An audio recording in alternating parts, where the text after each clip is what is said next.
अस्सलामु अलैकुम वरहमतुल्लाहि वबरकातुहू। रब्बि इश्रह ली सदरी व यस्सिर ली अमरी वहलुल उक़दतम मिन लिसानी यफ़क़हू क़ौली। आज हम चैप्टर नंबर 3 स्टार्ट करने जा रहे हैं, एथिक्स का।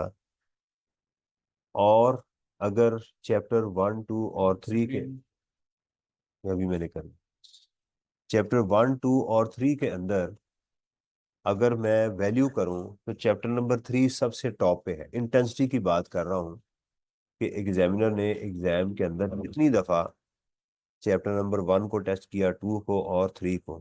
तो इसकी तरतीब ये बनेगी कि चैप्टर नंबर 3 टॉप पे है। सबसे ज्यादा एग्जामिनर ने चैप्टर 3 एथिक्स या अखलाकियात को टेस्ट किया, और चैप्टर नंबर 1 को सेकंड ग्रेड और थर्ड ग्रेड जो है वो कॉन्स्टिट्यूशन का है, यानी कम उसने उसमें टेस्ट किया। लेकिन एग्जाम के अंदर ये कभी नहीं सोचा जा सकता कि उसने चूंकि इसको कॉन्स्टिट्यूशन को कम टेस्ट कर रहा है लिहाजा इसकी मैं तैयारी ना करूं। ये बात मैं पहले आपको बता दूं, क्योंकि जब वो बाज का टेस्ट करता है तो अच्छा खासा वो टेस्ट कर लेता है इसको। पानी भी दे दीजिएगा। वालेकुम सलाम, पानी भी दे दीजिएगा। Thank you. समझ आ रही है ना? इसलिए सीए के अंदर, प्रोफेशनल स्टडीज के अंदर ये हिट। लेकिन ये होता है कि तैयारी करते हुए किसको बार बार रिपीट करूं, किसको ज्यादा रिवाइज करूं, इसके चांसेस ज्यादा हैं उसको इंसान जो है वो जरा ज्यादा पढ़ लेता है। और इसके अलावा ये नहीं होता कि आप किसी भी एरिया को छोड़ सकते हैं। आज जो हम बात करने जा रहे हैं वो बड़ा इंटरेस्टिंग टॉपिक है, और वो है एथिक्स का। मैं आपके साथ स्क्रीन शेयर करता हूं।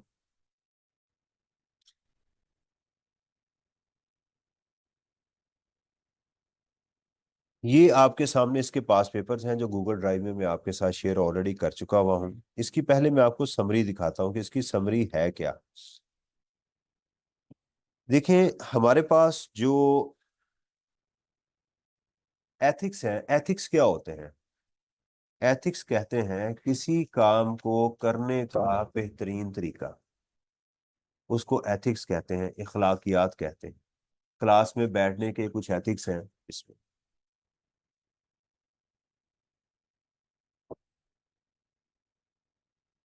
ठीक है, एथिक्स जो है किसी चीज को करने के इखलाकियात होते हैं।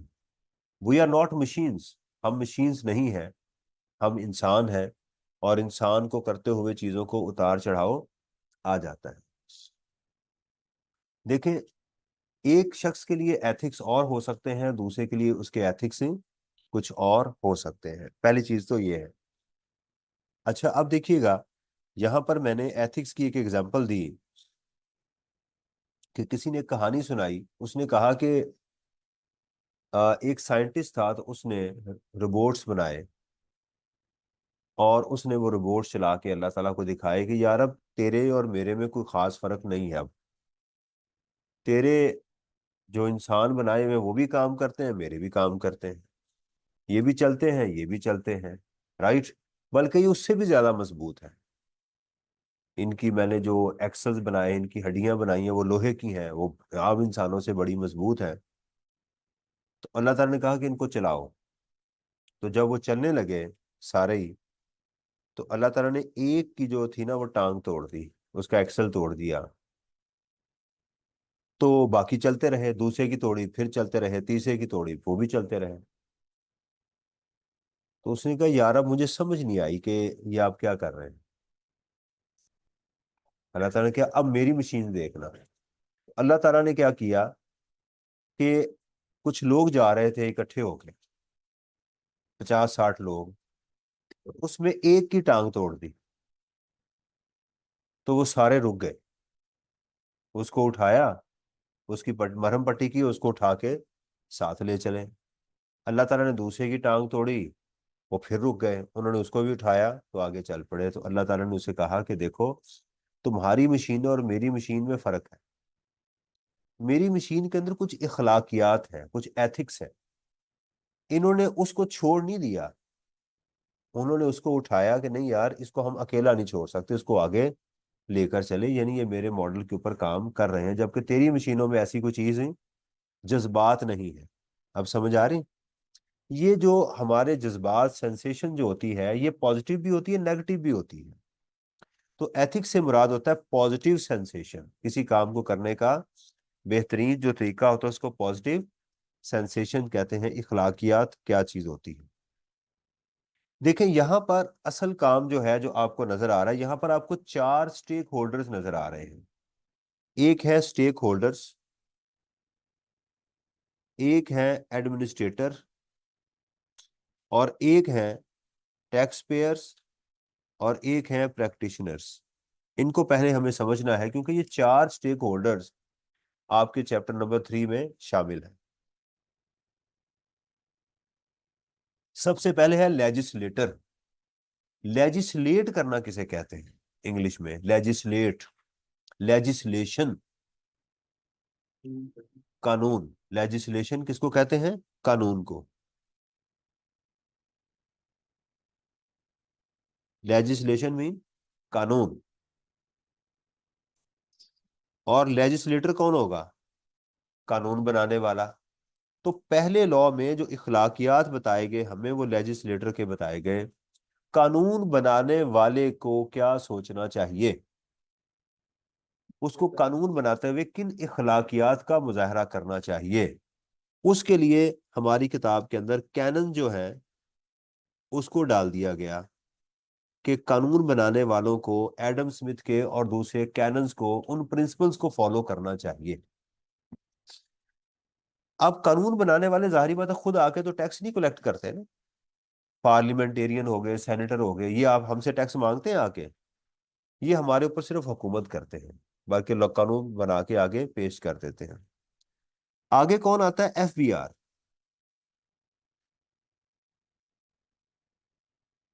इसको लेजिस्लेशन कुछ पावर्स देता है,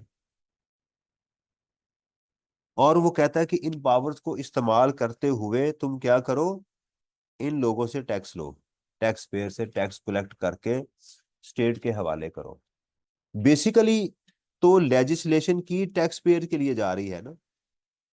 कानून का नफाज किसके ऊपर होना है? टैक्स पेयर्स के ऊपर होना है। सही है।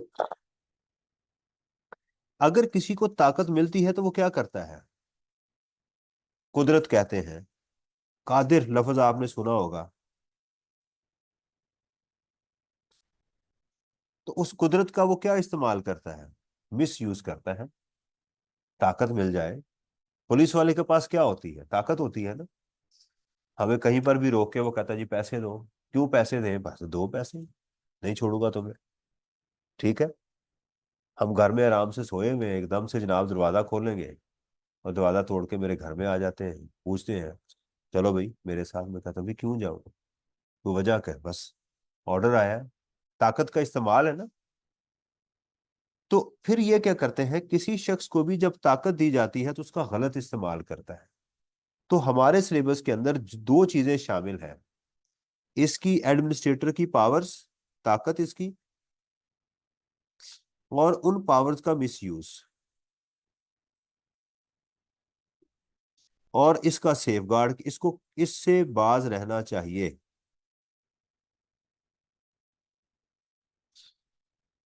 यानी अगर हम एग्जाम में जाएं तो एग्जामिनर आपसे क्या पूछेगा? एग्जामिनर ये पूछेगा कि एक लेजिस्लेटर को कानून बनाते हुए किन चीजों का ख्याल करना चाहिए। List down the steps that would be followed by a legislator, right, for the construction of the law. एक लेजिस्लेटर को कानून बनाते हुए किन चीजों का ख्याल करना चाहिए, यही सवाल हो सकता है ना। तो आप क्या कहेंगे? वालेकुम सलाम। The followings are the principles rules that should be followed by a legislator before construction of a law। किसी कानून को बनाते हुए उसको इन चीजों का ख्याल करना चाहिए, यही कहेंगे ना आप उन्हें। इसी तरह किसी एडमिनिस्ट्रेटर के रिगार्डिंग आपसे क्या सवाल किया जाता है? देखिए जब आपको किताब पढ़ाई जाती है ना, फिर उस किताब को पढ़ाने का मकसद देखा जाता है कि क्या वो जो मकसद हमने इस बच्चे को दिया था उसको मकसद समझ आ गई है या नहीं आई। मकसद क्या था कि इसको ये तीन चीजों का पता चल जाए कि वो कौन सी ताकतें हैं, वो कौन सी पावर्स हैं जो एक एडमिनिस्ट्रेटर के पास मौजूद होती हैं। नंबर वन, आपसे ये सवाल पूछा जा सकता है। List on the powers given by the law to the administrator. फिर ये पूछा जा सकता है कि what are the possible misuse of these powers, how an administrator can misuse these powers, abuse कर सकता है इन पावर्स को, वो बताएं। और फिर इन मिस यूज को या इन पावर्स को रोकने के लिए कानून इसको कैसे कहता है कि आप ये वाले काम ना करें, यानी वो कौन से एक्शन है अगर एक बंदा करे तो इससे बाज रह सकता है। मिसाल अब आपको मैं देता हूं। एक पुलिस वाले के पास क्या ताकत मौजूद होती है? किसी को पकड़ सकता है, उसकी धुलाई कर सकता है, उसके पैसे छीन सकता है, उसको डिटेन कर सकता है, ऐसे कर सकता है ना। लेकिन अगर आपने उसको समझाना हो कि यार ये आइंदा बंदा ऐसी हरकत ना करे, तो आप क्या कहेंगे? देखो ये जिम्मेदारी कौम की अमानत है, जिसको तुम मार रहे हो उसी के पैसे से तुम्हें सैलरी मिल रही है, उसका ख्याल करना। अल्लाह को तुमने मरने के बाद जवाब देना है, इस चीज को भी जहन में रखना। तुम्हारे ऊपर एडमिनिस्ट्रेटर भी है, अवाम को गुस्सा चढ़ गया तो तुम्हें किस दिन पकड़ के रोल देगी पकड़ के। यही, जब ये बातें उसको बताएंगे तो वो बाज आएगा ना। तो ये चीजें भी हमें पता होनी चाहिए कि एक एडमिनिस्ट्रेटर के ऊपर कौन से चेक्स एंड बैलेंसेस हैं जिसकी वजह से वो बाज आ सकता है। अब आ जाते हैं हम टैक्स पेयर्स। टैक्स पेयर्स के लिए क्या चीज मौजूद है? टैक्स पेयर के लिए हमारी किताब में तीन चीजें मौजूद हैं, यू, वी और डी। यू, वी और, इस यू को बोलते हैं यूटिलिटेरियनिज्म। वी है वर्च्यू एथिक्स, लिखा हुआ है आपकी किताब में भी, लिखे नहीं। और डी लिखा हुआ है डियोंटोलॉजी। औखे लफ्ज है थोड़े से।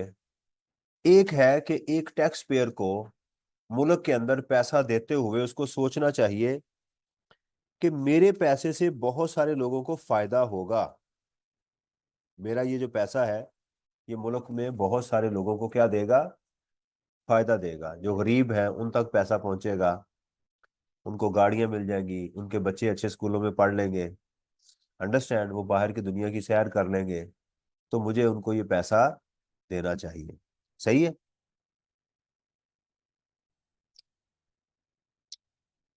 क्योंकि पुराने टायर खराब हो सकते हैं, 4-5 करोड़ रुपए के टायर डलवाने हैं, तो आप उनको पैसा दें। किसी ने हेलीकॉप्टर पे सैर करने का दिल कर रहा है, उसको आप पैसे दें, उनका ख्याल करें। पहली है यूटिलिटी, कि मेरे पैसे से मुआशरे को क्या होगा?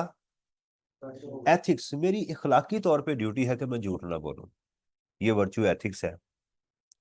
और जो डी है ये है डियोंटोलॉजी, ये मेरी जिम्मेदारी है कि मैं कानून की पासदारी करूं। एक शख्स था, एक लड़का था पाकिस्तान में, वो ट्रैवल कर रहा था। तो बस के अंदर, सॉरी, वो ट्रेन में सफर कर रहा था, तो उसकी बर्थडे आ गई। तो उसने वो टिकट चेकर को बुलाया, तो उसने उसके बाद कहा कि भाई बात सुनो, मेरी उम्र 18 साल हो गई है। इससे पहले जो सफर कर रहा था मैं आधी टिकट पे कर रहा था क्योंकि मैं माइनर में था। अब मैं, अभी मेरी बर्थडे आ गई है तो मैं हो गया हूँ 18 साल का, तो लिहाजा आधी टिकट मुझे और दे दे। तो टिकट चेकर ने उसको टिकट दी और उसको फिर बताया पूरी दुनिया को कि देखें हम लोग ऐसे होते हैं। तो सुना कभी वाकया आपने? ये इंग्लैंड में हुआ, पाकिस्तान में नहीं हुआ। समझ आई? ये है कि जिम्मेदारी है भी, मैंने, कानून ने मुझे कहा था। तो इस लेवल तक ये कौमें माएँ बनाती हैं। जब माँ ही बच्चे को नकल करवाने के लिए किसी सेंटर में चली जाए तो उसके एथिक्स का वहीं बेड़ा गर्क हो जाता है। मैंने खुद देखा है कि माएँ आती हैं नकल करवाने के लिए, पूछ रही होती हैं सुपरवाइजर कौन है, कितने पैसे चाहिए, किसको दें। तो जिस कौम का ये हाल हो उसका फिर अल्लाह ही हाफिज है। तो लेकिन आप अगर कोशिश करेंगे तो इंशाल्लाह ताला आपकी औलाद ऐसा नहीं करेगी। तो समझ आ गई। तो आपसे टैक्स पेयर के मुतालिक पूछा जा सकता है कि टैक्स पेयर को टैक्स पे करते हुए किन चीजों का ख्याल करना चाहिए। आगे है प्रैक्टिशनर्स। प्रैक्टिशनर मेरा एजेंट है। इसने मेरे काम को मॉडरेट करना है। क्या करना है? मॉडरेट करते हैं, किसी शख्स को दरमियान में लाना ताकि वो इस काम को मुकम्मल करवा सके, मेरी हेल्प करे, उसको मॉडरेशन कहते हैं, मॉडरेट करना। आप मुझे बताएं कि आपका प्रैक्टिशनर को क्या करना चाहिए, खुद सोचें। आप किसी शख्स को काम दें तो क्या करना चाहिए? उसको वो काम पकड़ना चाहिए जो जो जो उसे आता है। ठीक है। नंबर वन, उसको प्रोफेशनली काम करना चाहिए। अगर उसको काम नहीं आता तो उसको छोड़ देना चाहिए। सही है। दूसरा क्या है कि उसको ड्यू केयर के साथ काम करना चाहिए। देखें, ये दो चीजें अलग अलग हैं। मैं अभी सिर्फ आपको ओवरव्यू दे रहा हूं कि हम पढ़ने क्या जा रहे हैं। ड्यू केयर क्या चीज है? ड्यू केयर ये कहती है कि मुझे काम आता है लेकिन मैं तरीके से करता नहीं हूं। ये केयरलेसनेस होती है। अच्छा, एक है कि मैं केयर बहुत करता हूं लेकिन मुझे काम ही नहीं आता। मैं आपको इसकी एग्जांपल देता हूं। मेरे घर में एक साहब फर्नीचर की पॉलिश करने के लिए आए। तो उन्होंने पॉलिश की तो इंतहाई बुरी पॉलिश की। बस कोई अल्फाज नहीं थे कि मैं उनको अदा कर सकता। लेकिन चूंकि मैंने काम करवाना था, किसी ने रेफर किया हुआ था, तो मैंने किसी को कॉल की या उसी से पूछा मैंने कि यार मैंने घर में डिस्टेम्पर भी करवाने हैं, कलर करवाने हैं, पेंट करवाना है, तो कोई बंदा है? तो उसने कहा सर जी मैं कर दूंगा। मैंने कहा तुम तो पॉलिश करते हो फर्नीचर के ऊपर।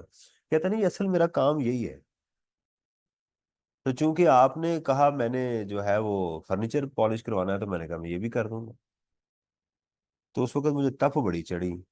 वो फर्स्ट फ्लोर पे खड़ा था, मेरा दिल किया कि उसको मैं धिक्का मार के उल्लू के पट्टे को नीचे फेंक दूं। कैसा खबीस आदमी है। यानी मेहनत उसने बहुत की लेकिन उसको काम ही नहीं आता था। तो क्या था? ड्यू केयर तो बहुत थी लेकिन वो प्रोफेशनल। अब एक बंदा प्रोफेशनल हो और वो केयर ही ना करे। ये कल परसों की बात है कि वो एक साहब आए मेरे घर में गीजर लगाने के लिए। तो वो नीचे जो है वो उसको ऐसी जगह रख गए कि जरा सा भी उसको हिलाया जाता गीजर को तो उसने नीचे गिर जाना था। बंदा प्रोफेशनल था। और अगर वो निकल जाता घर से और वो काम वाली कोई भी होता बंदा, जरा सा उसके साथ टकराता, गीजर में पानी गर्म होता और वो उसने नीचे गिर जाना था। दो चीजें। तो प्रैक्टिशनर को क्या करना चाहिए? प्रोफेशनल भी होना चाहिए और ड्यू केयर के साथ काम करना चाहिए। तीसरी चीज है उसका बिहेवियर। प्रोफेशनल बिहेवियर होना चाहिए। जी सर, जी जी, ऐसे। ये कि काम करे और वो कहे जी हाँ जी मौलवी साहब करवा तो लिया आपने काम, नखरे भी बड़े आते हैं आपको, ये नहीं। बिहेवियर भी उसका ठीक होना चाहिए। ये पिछले दिनों मैंने एक बंदे से फल खरीदा, तो मुझे उसने ना बड़ी शॉप पर ऐसे बड़े गुस्से से ऐसे पकड़ाया। तो मैंने उसे कहा यार ये क्या तरीका है तुम्हारा, पैसे दे रहा हूँ और जी आपने लेना नहीं लेना। तो मैं कहा यार बात मैं ये नहीं कर रहा, तुम्हारा तरीका तो देखो, तुम मेरे आंखें क्यों निकाल रहे हो मेरे ऊपर? पैसे दे रहा हूँ तो अल्लाह वास्ते थोड़ी ले रहा हूँ। और जी आप बताएं लेना नहीं लेना। उसकी आदत थी कि ऐसे ही बात करता था। मैंने उसे शॉपर पकड़ लिया, वो थोड़ा सा आगे गया, मैं उसकी रेडी पे जाके फेंक गया, मैं कहा नहीं लेना। उसको बड़ी तप चढ़ी इस बात के ऊपर। वो क्यों मैंने वापस किया? बिहेवियर की वजह से। तो उसका बिहेवियर ये था, ये गलत चीज है कि आप ये नहीं कर सकते। और फिर क्या है इसकी इंटेग्रिटी। इंटेग्रिटी की मैं आपको बेहतरीन एग्जांपल देता हूं। नबी अकरम सल्लल्लाहु अलैहि वसल्लम ने पहाड़ पे चढ़ने के बाद काफरों को क्या कहा? तुमने मुझे कैसा पाया? क्या कहा? कि तुमने मुझे अपने दरमियान, उन्हें के सादिक और अमीन। आप झूठ नहीं बोलते और अगर आपके पास कोई चीज रखी जाए तो आप उसमें खयानत नहीं करते। अच्छा, अगर मैं कहूँ इस पहाड़ के पीछे से एक हमलावर आ रहे हैं तो मान जाओगे? जी बिल्कुल मान जाएंगे, तुम सादिक और अमीन हो। फिर क्या कहा? कि मैं अब तुम्हें एक बात बताने लगा हूं कि इन बुतों की पूजा छोड़ दो। ये जो पहली बात उन्होंने पूछी ना वो थी इंटेग्रिटी, कि मुझे कैसा समझते हो। ये एक प्रैक्टिशनर की इतनी इंटेग्रिटी होनी चाहिए। कोई शख्स बड़े धड़ल्ले से कहे कि यार इमरान के पास चले जाओ, मसला कोई नहीं, आपको ब्लैकमेल नहीं करेगा, हम इसे जानते हैं। ये होती है इंटेग्रिटी। तो उसकी इंटेग्रिटी होनी चाहिए, प्रोफेशनल बिहेवियर होना चाहिए ड्यू केयर के साथ वो काम करे आपको, ये सारी चीजें इसमें मौजूद है। कुछ समझ आई? ये एक प्रोफेशनल होता है। और अब मैं यहाँ थोड़ी सी बात आपको बता भी दूं। ये बात बता के नबी अकरम सल्लल्लाहु अलैहि वसल्लम ने पूरी उम्मत को ये बता दिया कि सबसे पहले अपने आप को पेश करना। अगर तुम्हारे अंदर नुक्स हुआ ना, तो तुम्हारे जो फॉलोअर्स होंगे ना वो तुम्हें फॉलो नहीं सही करेंगे। लफाजी जितनी मर्जी कर लो, बड़े बड़े अच्छे लफ्ज इस्तेमाल करो, जिंदगी में खुद जब तुम्हारे ऊपर वो इम्प्लीमेंटेशन नहीं होगी। अगर आज हमारे मौलवी उलमा पीर फकीर अगर खुद नबी अकरम सल्लल्लाहु अलैहि वसल्लम की सुन्नत को फॉलो नहीं करेंगे ना, तो फिर वही होता रहेगा जो हमारे मुल्क में हो रहा है। इस वक्त जो हमारी हालत है, इसमें इन लोगों का बहुत बड़ा कसूर है। सहाबा इकराम एक ही बात कहते थे, यार हमारी तरह हो जाओ। हम जो करते हैं ना, आज कितने लोग हैं जो ये कह दें कि यार मेरी तरह हो जाओ, तो जो नीचे जो है वो, उनका जो नीचे बंदा है वो क्या कहेगा? वो एक सवाल पूछेगा ना कि अच्छा सर, आपकी तरह गाड़ी भी तो होनी चाहिए ना मेरे पास, कि जितने चौड़े होके आप फिरते हैं, आप खाते ही हमेशा मटन है, राइट? 120 किलो वजन आपने कर लिया हुआ है अपना। तो ये होना पड़ेगा। बात समझ आ रही है? जिंदगी में ये बहुत बड़ी बात है जो हमारे अंदर मिसिंग है, कि हम उसको एक्सरसाइज नहीं कर रहे। फाइन, ये समझ आई है? अच्छा, इसके साथ अब आई कैब ने एक और चीज लगा दी इसके साथ, कोड ऑफ एथिक्स। इसमें हमें दो चीजें पढ़नी पड़ेगी। Code of ethics for chartered accountants, CA के लिए जो कोड ऑफ एथिक्स है, और अब एग्जामिनर इसके ऊपर बहुत ज्यादा आ रहा है। इसके लिए मुझे आपको पहले थोड़ा सा ऑडिट पढ़ाना पड़ेगा, फिर जाके कोड ऑफ एथिक्स की आपको समझ आएगी। यहां पर जाके आपको मुझे क्या करना पड़ेगा? ऑडिट का तड़का लगाना पड़ेगा, फिर आपको समझ आएगी। अंडरस्टैंड? कुछ समझ आई आपको? कितने स्टेक होल्डर है हमारे? कानून बनाने वालों को क्या करना चाहिए? कैनन्स को फॉलो करना चाहिए। टैक्स पेयर को क्या करना चाहिए? ईमानदारी के साथ मुआशरे की भलाई के लिए कानून को फॉलो करते हुए टैक्स देना चाहिए। एडमिनिस्ट्रेटर को क्या करना चाहिए? रिश्वत नहीं लेनी चाहिए, अपनी ताकत का गलत इस्तेमाल नहीं करना चाहिए, लोगों को तंग ना करे, लोगों की इंफॉर्मेशन खाम खा लोगों के साथ जो है वो शेयर ना करे। प्रैक्टिशनर को क्या होना चाहिए? प्रोफेशनल, काम ड्यू केयर के साथ करे, इंटेग्रिटी को फॉलो करे, बिहेवियर उसका प्रोफेशनल होना चाहिए। ये और इसके साथ कोड ऑफ एथिक्स हमारे जो मौजूद है उसको हम लेकर चलेंगे।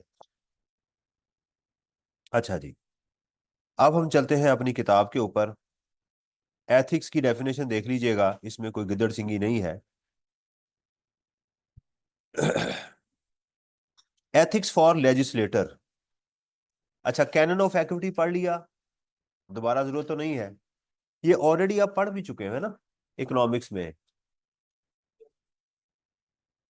अच्छा, बता दिया करें, मैंने कौन सा कोई आपसे 1000 का नोट साथ मांग रहा होता हूँ? यस नो कर दिया करें। देखें, अगर तो आप गूंगे हैं फिर तो मुझे कोई मसला नहीं है, फिर तो आपकी मजबूरी है।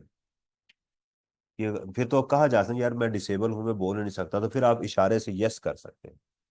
ठीक है। लेकिन अगर अल्लाह ने जुबान दी है तो कहें यस सर, ये हमने कर लिया हुआ है जी। कैनन ऑफ एक्विटी, माशाल्लाह, पता चला कि वाकई जुबान भी है। अच्छा, वो पता है आपको, मौलवी जो है उन्होंने कुछ बंदे छोड़े होते हैं महफिल के अंदर। हाँ, वो नारा लगवाते हैं थोड़ी देर बाद, नारा तकबीर। तो वो किस लिए लगाते हैं? जो सो रहे होते हैं ना साथ, वो उठ के बैठ जाते हैं।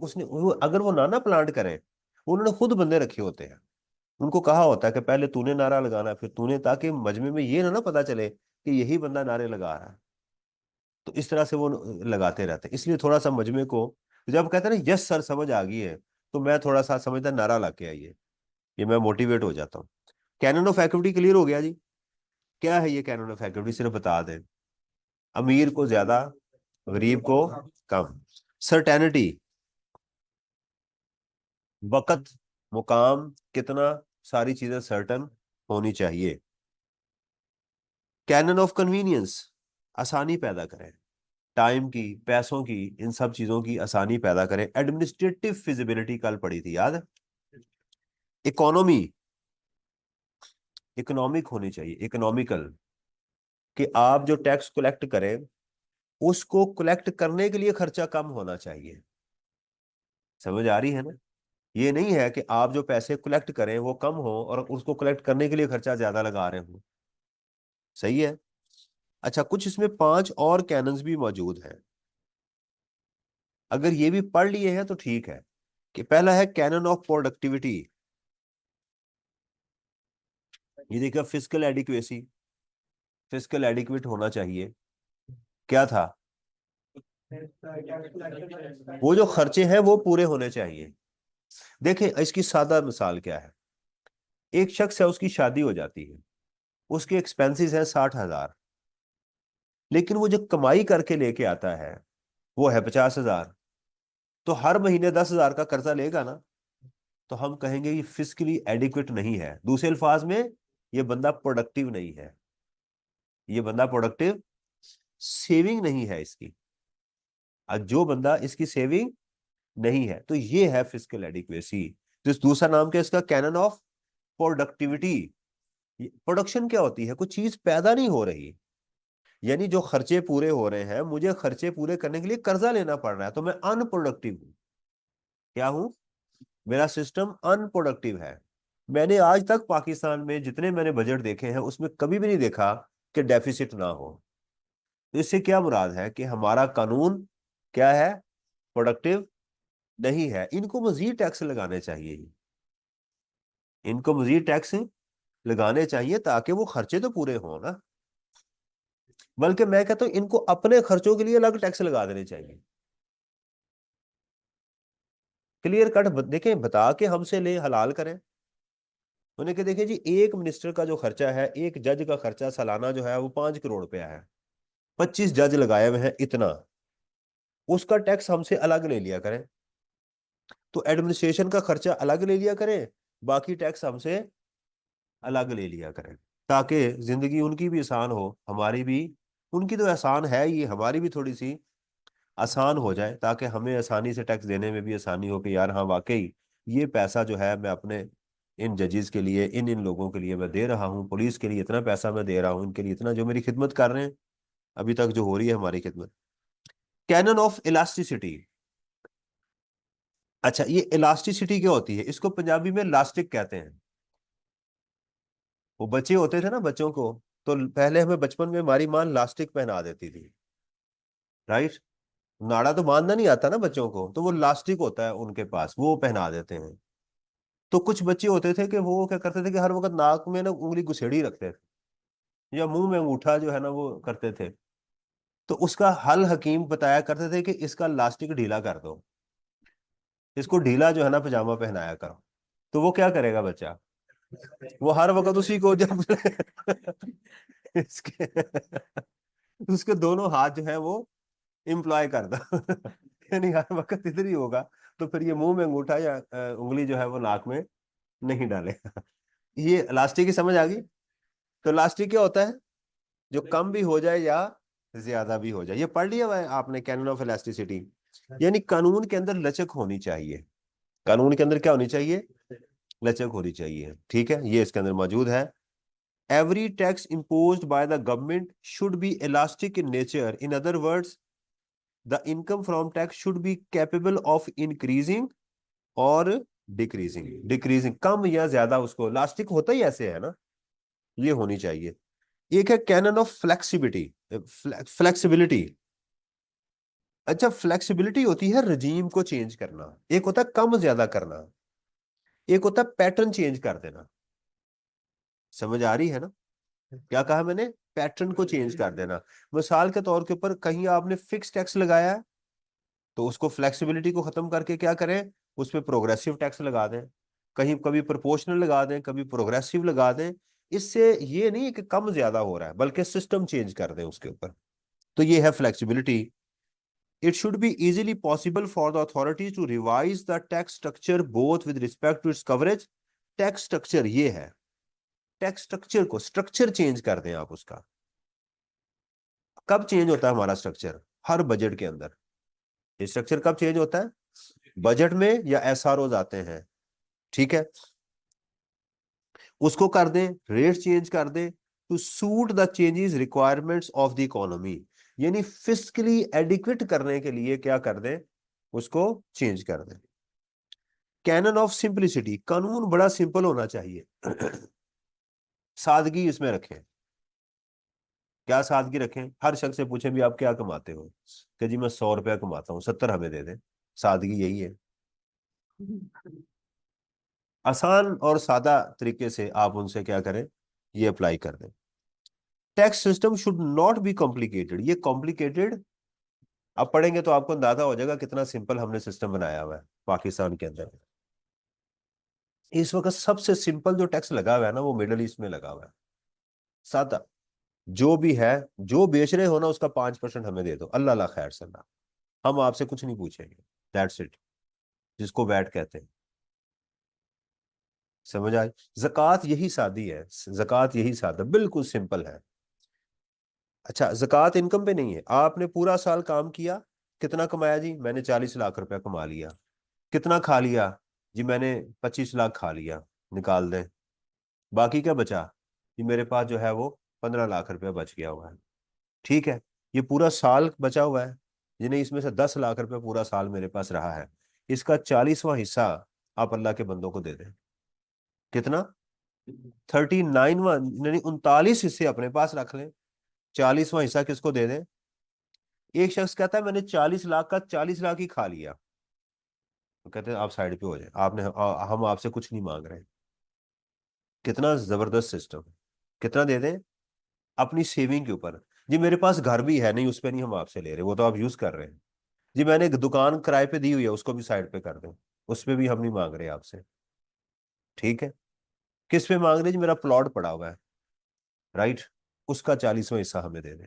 अब ये चाहे काट के तो नहीं देना ना, अपनी जेब से दे दें उसका। बड़ा सादा, ये है simple. Canon of diversity, diversification क्या होती है? किसी को बता सकता है ये लफ्ज डाइवर्सिफिकेशन?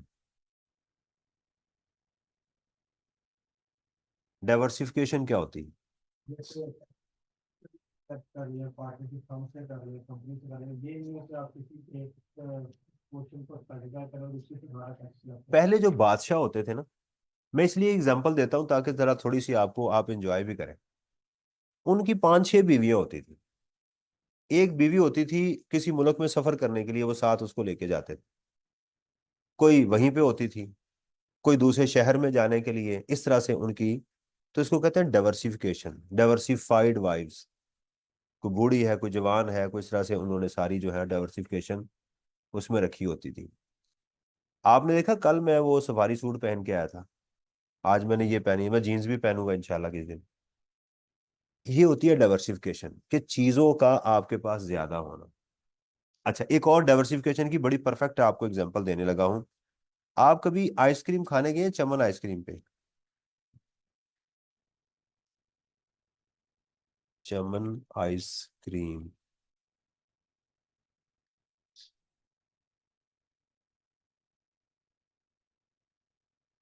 अच्छा, इस आइसक्रीम की दुकान के ऊपर आपने आइसक्रीम के साथ देखा है इसने वो भी रखे होते हैं, नट्स भी रखे होते हैं, बादाम, कैश्यू, काजू, मेवे, मुनक्के, ये रखे होते हैं कि नहीं? क्यों रखे होते हैं? एक ठंडी है, गर्म चीज है, आग लगा देगा पकड़ के, न्यूट्रल और पॉजिटिव को, पॉजिटिव नेगेटिव मिला के, क्यों रखे होते हैं?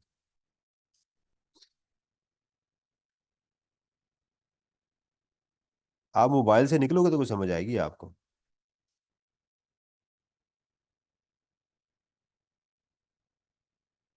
देखें, हमारे मुल्क के अंदर जो है वो दो तरह के मौसम होते हैं, एक गर्म और एक सर्द। जैसे अभी सर्दी शुरू होने लगी, जब सर्दी आएगी ना तो उसके नट्स बिकने शुरू हो जाएंगे,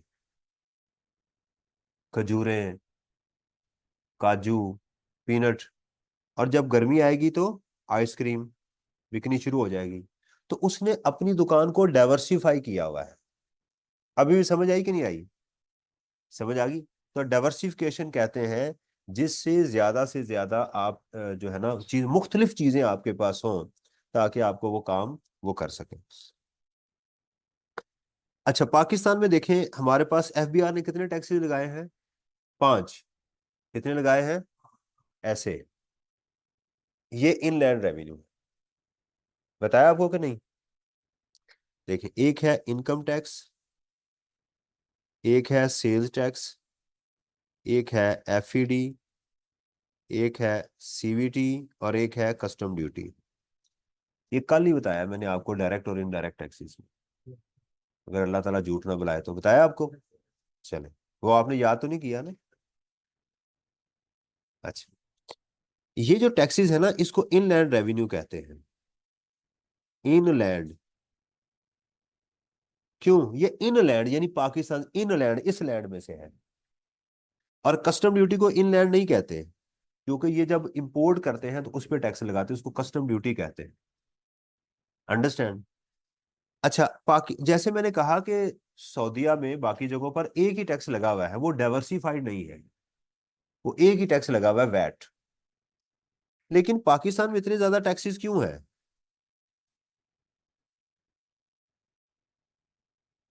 हम्म, ये देखें, फिश कैचिंग, देखें तेरा बड़ा हो जाए। ये यही मसला होता है कि यहाँ पर जो है ना, कोई आप जरूरत नहीं है ये वाली। अब ये देखें, इन साहब के पास ये जो रॉड है, ये जो फिश को पकड़ रहा है, और इसमें क्या फर्क नजर आ रहा है, इसमें और इसमें, ये जो दोनों है, ये और इसमें क्या फर्क नजर आ रहा है? देखें, इसने एक मछली पकड़ी है, और इसने नेट लगा के ज्यादा मछलियां पकड़ी हैं। अब समझ आई?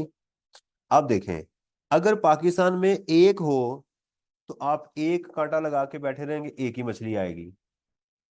तो आप, गवर्नमेंट ने क्या किया, एक दो तीन चार पांच, पूरा नेट पे जा दिया।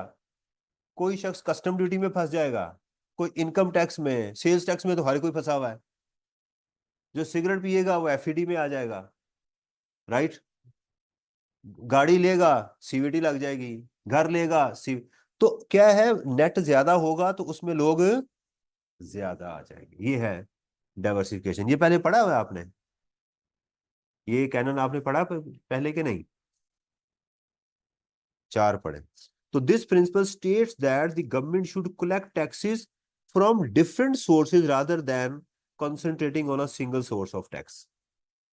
इसकी आगे आप सिंपल एग्जांपल क्या दे सकते हैं? Like in Pakistan the FBR has imposed 5 taxes: income tax, sales tax, FED, CVT and custom duty, so that the tax net can be increased.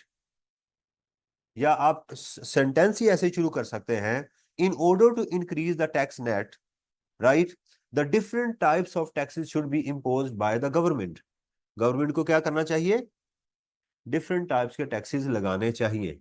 चले, अब मुझे बताएं, पहले इसको नोट कर ले। अब मुझे आप बताएं, नोट कर लिया? 9 कैनन्स हमने पढ़े हैं, 9 कैनन्स। कैसा सिस्टम, लॉ कैसा होना चाहिए? कन्वीनियंट होना चाहिए, इक्विटी पे बेस कर रहा हो, सिंपल होना चाहिए, और डाइवर्सिफाइड होना चाहिए, इकोनॉमिकल होना चाहिए। यानी कानून बनाते हुए, कानून सिस्टम नहीं, कानून, कानून ऐसा बनाए जो सिंपल हो, डाइवर्सिफाइड हो, इकोनॉमिकल हो, राइट, और इलास्टिक हो, फ्लेक्सिबल हो, रिप्रोडक्टिव हो, राइट, सर्टन हो। ये है एक लेजिस्लेटर के असूल। दोबारा इस पे चलते हैं, दिस वन। तो ये हमारा पहला कंप्लीट हो गया। इसको एग्जामिनर ने, मैंने नहीं देखा कभी अभी तक अभी पूछा हो। क्यों? क्योंकि वो सारी चीज को इकोनॉमिक्स में टेस्ट कर लेता है वो, इसलिए यहां नहीं पूछ रहा। लेकिन इट डजेंट मीन कि मैंने इसको याद नहीं करना। कभी भी उसका मीटर खराब हो, देखे मुझे पेपर बनने के लिए आता है तो मैं पूछ नहीं सकता? पूछ लूंगा। मुझे तो जो पेपर बनने के लिए अगर दिया गया है तो वो क्या कहेंगे कि भी ये सिलेबस है, इसमें से पूछ लें, तो मैं पूछ सकता हूँ उसमें से। तो इसलिए इसको हमने फ्री नहीं छोड़ना। चलें जी, ये क्लियर होगी बात?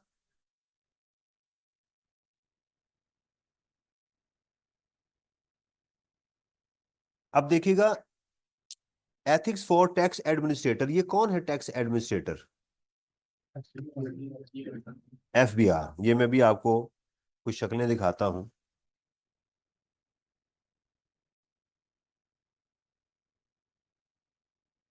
कमिश्नर,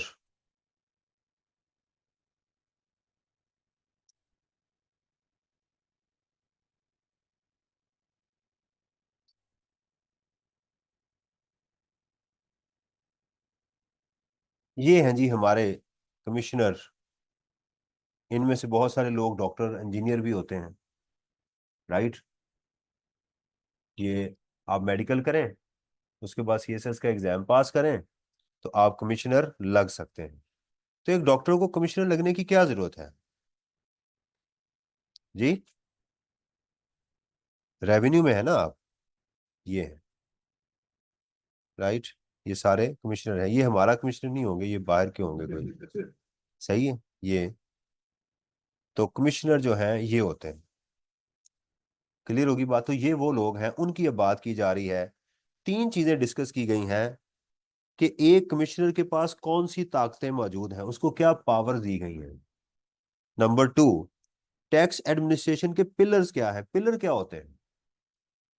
जिसके ऊपर कोई चीज बुनियाद, जिसके ऊपर कोई चीज खड़ी होती है। समझ आई ना? और रिस्पॉन्सिबिलिटी क्या है उसकी, उसकी जिम्मेदारी क्या है, ताकत क्या है, कौन सी इसकी बुनियादें हैं जिसके ऊपर इसको रहते हुए काम करना चाहिए, क्यों? ताकि अपनी ताकत का गलत इस्तेमाल ना करें। अल्लाह ताला अपने आप के लिए कहते हैं ना कि मैं कादिर भी हूं और हकीम भी हूं। अल्लाह ताला अपने लिए क्या कहते हैं कि मैं कुदरत भी रखता हूं लेकिन मेरे पास हिकमत भी बहुत है। मैं ताकत का जब इस्तेमाल करना चाहूं तो कोई मुझे रोक नहीं सकता। यानी मैं, मेरा नूर अगर कोई बुझाने की कोशिश करेगा तो मैं अपने नूर को मुकम्मल करके छोड़ूंगा। किसी के पास ये जरूरत नहीं है। लेकिन मैं अपनी ताकत का हिकमत के साथ इस्तेमाल करता हूं। किसी के पास दौलत मौजूद है और हिकमत नहीं है, तो वो हमेशा मिसयूज ही करेगा। जैसे अभी एक बच्चे ने अपने बाप को कत्ल करवा दिया, एक डॉक्टर को नहीं कत्ल करवा दिया उसने अभी, राइट। अपने ही बाप को उसने खुद ही पैसे दे के अपने बाप को कत्ल करवा दिया। ताकत मौजूद थी, हिकमत नहीं थी। और बाद में उस बेवकूफ को पता चला कि जिस वजह से मैंने कत्ल करवाया वो मेरा काम करके गया वो। ये हालात है। आपके पास ताकत मौजूद है मोटरसाइकिल की, दो टायर हैं, आप ज्यादा हिकमत से काम लेते हैं, एक उठा लेते हैं ताकि पंक्चर ना हो जाए कहीं, राइट। समझ आ रही है ना? तो ताकत का मतलब होना डजेंट मीन कि आप, अगर हिकमत नहीं है आपके पास, इंसानियत नहीं है, तो फिर उसका नुकसान हो सकता है। तो ये है। तो ये है, पावर भी है। पिलर्स क्या है, इस ताकत को कंट्रोल कैसे रखना है, और आपकी जिम्मेदारी क्या है, इखलाकियात क्या है आपके पास जिसको आपने एम्प्लॉय करना है। देखिएगा जी, अब ये सिंपल है। इसके अंदर इसको अब याद करने वाली चीजें, ऑल, मैं बाकी चीजें आपको करवा चुका हूं, अब मैं रीडिंग करवाने लगा हूं ताकि आपको याद करने में आसानी हो। क्या ताकतें इसके पास मौजूद है? Number one, assess taxes. Assessment का लफ्ज होता है किसी चीज की असेसमेंट करना, चेक करना। ये जो आपका टेस्ट होता है ना, इसको असेसमेंट कहते हैं। क्या बोलते हैं इसको? किसी के टैक्स को असेस करने की ताकत इसके पास मौजूद है। क्या मुराद? मैंने अपनी इंफॉर्मेशन फाइल की, कमिश्नर चाहे तो किसी को भी ओपन करके कह सकता है कि जनाब ये चीज ले आओ, ये ले आओ, ये ले आओ। ये उसकी ताकत है। इसका मिस यूज क्या होगा? इसका मिस यूज क्या होगा? कि उसकी बेटी की शादी है, गवर्नमेंट वाला एक ऑडिट खोल ले और उनको तंग करे, कभी ये ले आओ, कभी वो ले आओ। और किसी दिन वो गवर्नमेंट वाले कहेंगे सर जी हमें आप एक ही दफा बता दें, कभी आप कोई चीज मांगते हैं, कभी कोई चीज मांगते हैं, हम तंग पड़ गए हैं आपसे। तो आप कहेंगे यार मैं खुद बड़ा तंग हूँ, मैं बड़ा परेशान हूँ, मेरी बेटी की शादी है, मुझे समझ नहीं आ रही। अब उसको समझ आ गई कि ये क्या चाह रहा है। उनके सर बताएं मसला क्या है। वो बस यार कोई अच्छा कैटरर ही नहीं मिल रहा, बस तुम जाओ, तुम्हारा मसला नहीं है, तुम जाओ बस, ठीक है कल आना। वो कहेगा नहीं सर बताएं, हॉल कौन सा चाहिए आपको, मेन्यू क्या चाहिए, कितने लोग आ रहे हैं। ओ यार नहीं मैं नहीं बात करता हूँ, नहीं सर आप बताएं। तो तुम्हारा यार क्या मसला है इसके साथ, जाओ तुम, 500 लोग आ रहे हैं बस, ठीक है जाओ। अगले दिन वो आ जाता है मेन्यू लेके, सर खुलना भी होगा, ये भी होगा, ये भी होगा। यार नहीं नहीं, मैं रिश्वत नहीं लेता, वो नहीं, तोहफा हमारी तरफ से यार, गिफ्ट है, देख लो यार, ये ऐसा मसला तो नहीं है। चलो ठीक है, अगर तुम कहते हो तो ये गिफ्ट नहीं, ये रिश्वत है, अपनी ताकत का गलत इस्तेमाल है। कलेक्ट रेवेन्यू, वो रेवेन्यू कलेक्ट कर सकता है, किसी की प्रॉपर्टी को सीज कर सकता है वो, सीज समझते हैं ना। अटैचमेंट ऑफ बैंक अकाउंट, उसके बैंक अकाउंट से पैसे निकलवा सकता है। अटैच करना, प्रॉपर्टी को अटैच करने से मुराद ये है कि आप उसको सेल कर सकते हैं, उसका यूज खुद कर सकते हैं, इसको कहते हैं attachment of property. Commence legal action और क्रिमिनल प्रोसीडिंग, उसके खिलाफ पकड़ दकड़ शुरू करवा के उसको जेल में बंद करवा सकते हैं, ये ताकत आपके पास मौजूद है। इसका मिस यूज क्या होगा, अगर आप इन पावर का मिस यूज करेंगे तो उसकी प्रॉपर्टी को लॉस हो सकता है और आप उसको जेल में डाल सकते हैं। कितनी ताकतें उसके पास मौजूद हैं? Assessment number one, collection of revenue, attachment of bank account और कमेंसमेंट ऑफ लीगल प्रोसीडिंग, ये आप काम कर सकते हैं, right. Attachment of bank account ये होता है, किसी शख्स को कहा कि इतने पैसे जमा करवा दो, नहीं करवा रहा, नोटिस गया, दोबारा नोटिस गया, वो फिर भी नहीं करवा रहा। कमिश्नर को ये ताकत उसके पास पाकिस्तान में मौजूद है कि उस बैंक वाले को कहे कि फलां अकाउंट है, इनके पास एक्सेस होती है हमारे अकाउंट्स की, तो उसके अकाउंट को फ्रीज करवा दे, उसे कहे इसका कोई भी चेक तुमने ऑनर नहीं करना और इसमें से इतने पैसे मेरे अकाउंट में ट्रांसफर कर दो। उसके अकाउंट में 2 करोड़ पड़ा हुआ है, राइट, मैंने 1.5 करोड़ रुपया टैक्स लेना, कमिश्नर हूं, तो मेरे ऑर्डर के ऊपर उसके अकाउंट में से 1.5 करोड़ रुपया मेरे अकाउंट में ट्रांसफर हो जाएगा। तो सुबह वो साहब जाएंगे तो उसको बताया जाएगा कि आप, एक मैसेज आएगा उसको कि जनाब your account has been debited with 150 million on the order of commissioner inland revenue फलाना फलाना टिंगना, और उसके पास चले जाओ। इसको कहते हैं अटैचमेंट ऑफ बैंक अकाउंट, कि आपके अकाउंट से पैसे निकलवा लिए जा सकते हैं। और यही वो ताकतें हैं जिनका वो गलत इस्तेमाल करते हैं। समझ आ रही है? ये है। तो कल इंशाल्लाह इसको हम पढ़ेंगे, इसकी इलस्ट्रेशन भी करेंगे, आप इसको याद करके आइएगा। एक स्टूडेंट ने कहा सर आप बहुत स्लो पढ़ा रहे हैं। भाई अभी मैं अपने आप से आपको मानूस कर रहा हूं ना, अभी आप सिस्टम को, कुछ टर्म्स को समझना शुरू कर दो, इससे फेमिलैरिटी हो जाएगी ना जब, तो फिर मैं इसको करूंगा। अभी मुझे टर्म्स को समझाना है आपको, क्योंकि नया सब्जेक्ट है ना, तो इसलिए आपको करना है, इसलिए परेशान नहीं होना इससे। ठीक है जी।